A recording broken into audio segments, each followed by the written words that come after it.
అదృష్టం పరీక్షించుకోవడానికి మళ్ళీ ఒకసారి ప్రేక్షకుల ముందుకు వస్తున్నారు.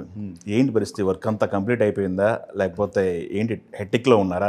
హెక్టిక్. నా లైఫ్లో ఇంత స్ట్రెస్ ఎప్పుడు లేదండి. ఒక పక్క ప్రమోషన్స్, ఇంకో పక్క పోస్ట్ ప్రొడక్షన్. అసలు ఇంత స్ట్రెస్ ఎప్పుడు లేదు, ఇంకా ఉండకూడదు అని కోరుకుంటున్నా. అంత స్ట్రెస్ ఉంది. But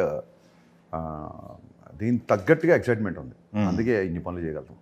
okay. రవితేజ గారితో 3వ సినిమా ఇది. ఈ కంటెంట్ చూస్తే ఆల్రెడీ రీమేక్ నుంచి వస్తుంది.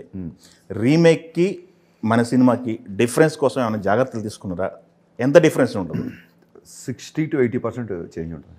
ఓకే. మొత్తం చెప్పాలి. అయితే మీరు చెప్పిన దాని ప్రకారం స్కెల్టన్ తీసుకొని దానికి exactly patch up. Correct word చెప్పారు మీరు. ఓకే. దీంట్లో మనకి ఏముంటుందండి, ఎలిమెంట్స్ ఏముంటాయి? ఒక 90s ఉన్న ఒక landlines, cassette recording centres, చిన్న టౌన్లో ఉండే love stories, Lambretta scooters, Bajaj Chetak scooters. So you will get into complete different world which you already know. Okay. మీకో మీ ఇంట్లో వాళ్ళకో పరిచయం ఉన్న ఒక మర్చిపోయిన లేదా గుర్తుంటే మళ్ళీ మళ్ళీ చూసేలాగా ఒక కొత్త ప్రపంచంలోకి తీసుకెళ్ళినట్టు సినిమా డెఫినెట్గా. ఓకే. ఇది జోనర్ ఫిక్స్ అవ్వాలంటే ఏ జోనర్ ఫిక్స్ చేస్తారు మీరు? ఎందుకంటే any time all my films are entertainers అండి. ఓకే. కామెడీ కాదు, comedy is different from entertaining. ఒక మంచి ఫైట్ ఉన్నా, ఒక విలన్కి హీరోకి మధ్య హీటర్ ఆర్గ్యుమెంట్ ఉన్నా, it's entertainment. Like James Bond సినిమా ఎలా ఉంటుంది? ఎస్. ఆఫ్ కోర్స్ మీరు ఫైట్లు, ఈ యాక్షన్ సీక్వెన్స్ చేశారు కాబట్టి. రవితేజ గారి ముందు సినిమా ఈగల్ యాక్షన్ ఎపిసోడ్స్ బ్లాస్ట్లు, బట్ వాటికి కంపారిజన్స్ ఇవన్నీ వస్తుంటాయి. కామెడీ ట్రాక్ ఉంటుంది, మీరు ఎంటర్టైన్ అన్నారు. బట్ యాక్షన్ ప్యాక్ చేసేటప్పుడు విలన్కి కానీ ఇతనికి కానీ ఎలాంటి జాగ్రత్తలు తీసుకున్నారు? ఏ జాగ్రత్తలు ఏం లేదండి. కథకి ఏది డిమాండ్ అయితే చేసుకుంటూ వెళ్ళాం అంతే. నేను అటు కొత్త అబ్బాయి అతనితో కంపేర్ చేసుకోను, అలాగే రాజమౌళి గారు విక్రమార్కుడు చేశారు రవీణ్యతో, ఆ సినిమాతో కంపేర్ చేసుకోను. ఆయన మీద ఏది బాగుంటుంది, నాకేమొచ్చు అది చేసాం, వర్కౌట్ చేసుకుంటూ వెళ్ళిపోయారు. అంతే. ఓకే. 13 సంవత్సరాల తర్వాత మళ్ళీ రవితేజ గారికి యాక్షన్ కట్ చెప్పారు. 13 సంవత్సరాల ముందు మిరపకాయలో ఉన్న రవితేజ గారికి, మిస్టర్ బచ్చన్లో ఉన్న రవితేజ గారికి కంపారిజన్ డిఫరెన్స్ చెప్పమంటే ఏం చెప్తారు? ఏమీ లేదు, జీరో డిఫరెన్స్. అసలు ఆయన మిరపకాయ అప్పుడు ఎలా ఉన్నారో, షాక్ అప్పుడు ఎలా ఉన్నారో, ఇప్పుడు అలాగే ఉన్నారు. ఓకే. జీరో. ఓకే. కొంచెం డైట్ను దాని ఏమంటారు, జిమ్ చాలా రెగ్యులర్గా చాలా ఎక్కువ కేర్ తీసుకుంటున్నారు ఇంకా. ఓకే.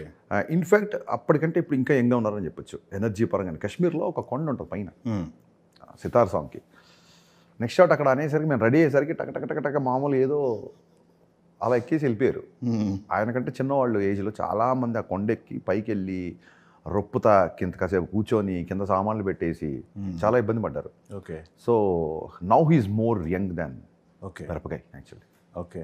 రవితేజ గారి ఫ్యాన్స్ అడుగుతున్నారు రిపీట్గా, ఎందుకు మా హీరోతో సినిమా తీయడానికి 13 years తీసుకున్నారు? సో ఆ ఫస్ట్ సినిమా పోయిందండి. అవును. ఫస్ట్ సినిమా కూడా అసలు డైరెక్టర్ చేసింది ఆయన. మళ్ళీ పోతే మళ్ళీ పిలిచి మళ్ళీ మిరపకాయ ఇచ్చారు. ఇప్పుడు ఇంట్లో మన అన్నయ్యో లేకపోతే మన ఫాదరో ఎవరో నీకు నువ్వు డెవలప్ అవ్వడానికి నీకు ఒక జాబ్ చూపించో, నీకు ఉద్యోగం చూపించో, వదిలేసిన తర్వాత మళ్ళీ వచ్చి అన్నయ్య నాకు సినిమా చేయిపెట్టావు అనడం కరెక్ట్ కాదు. ఓకే. ఎన్నిసార్లు నేను సినిమా అడుగుతాను, తప్పు కదా. ఓకే. నాకు ఒక దారి చూపించారు, నేను దారిలో వెళ్తున్నా. చాలా రోజుల తర్వాత ఆ టైం లైన్ అలా దొరికింది. అనుకోకుండా ఇంకో సినిమా క్యాన్సిల్ అయ్యి ఆ డేట్లు అలా ఉండి, నాకు కళ్యాణ్ గారు అదే టైంకి ఎలక్షన్స్కి వెళ్ళి దొరికింది. సో ఇది రాసి పెట్టి ఉన్నప్పుడు అది జరిగిపోతుంది. దాని గురించి మనం ప్రత్యేక ఎఫర్ట్స్ పెడితే, ఇప్పుడు నాకు షారుఖ్ ఖాన్తో సినిమా చేయాలని ఉంది, అది అవుతుందా? నేను ఇండస్ట్రీకి వచ్చినప్పటి నుంచే ఉంది, అది రావాలంతే. మన పని మనం చేసుకుంటూ వెళ్తాం, వస్తుంటాయి.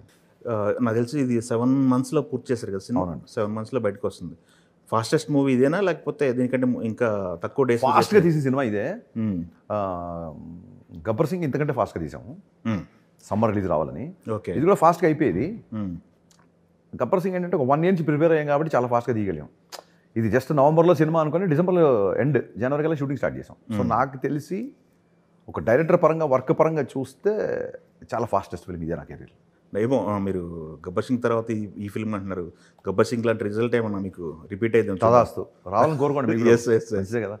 సెంటిమెంట్ గబ్బర్ సింగ్ లాంటి బ్లాక్ బస్టర్ రావాలి మీకు. Thank you. యా.